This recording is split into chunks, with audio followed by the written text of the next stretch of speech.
The job I should have refused. I took the night shift job because it paid more than anything else I could find. That should have been my first warning. The listing was simple. Night security guard needed. Remote location. Minimal activity. No company name, no photos, just a phone number. I called it anyway. The man on the phone spoke calmly, like this was the most normal thing in the world. He didn't ask about my experience. He didn't ask for references. He just asked one thing. "Can you work nights?" I said yes. He told me to be there at 11:30 p.m. No later, no earlier. The address led me miles outside the city, past empty roads and dead streetlights. My GPS lost signal about 10 minutes before I arrived. The last thing it showed was a gray square with no name. The building was already there when I pulled up. Old. Concrete. No signs. Just a single light glowing above the front door. I sat in my car for a full minute before getting out. I don't know why. Something about the place felt wrong. Like it wasn't meant to be noticed. The man from the phone call was waiting inside. He was older than I expected. Thin. Pale. Wearing a uniform that looked decades out of date. He didn't smile when he saw me. "You're late," he said. I checked my phone. 11:29 p.m. "I'm early," I replied. He stared at me for a moment longer than necessary. Then he nodded. "Good. Follow me." The inside smelled like dust and cold metal. The lights flickered as we walked down a long hallway. Every footstep echoed like the building was hollow. He led me into a small control room. Monitors covered one wall. Most of them showed empty hallways. A few showed rooms I couldn't recognize.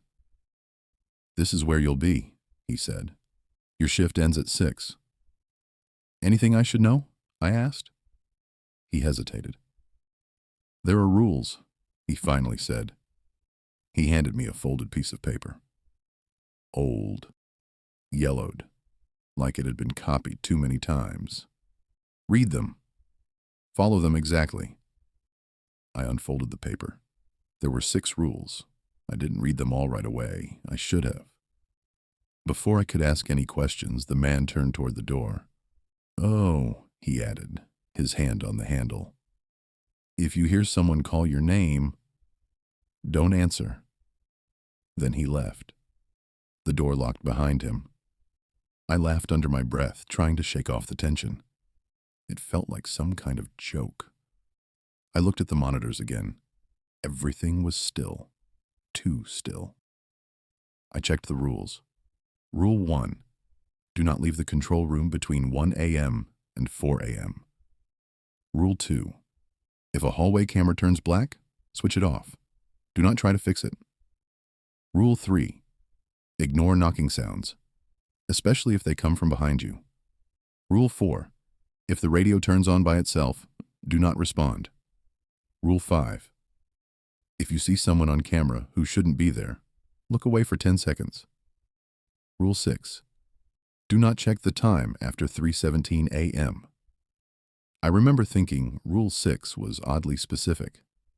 The first hour passed without anything happening. I started to relax. Maybe this really was the easiest money I'd ever make.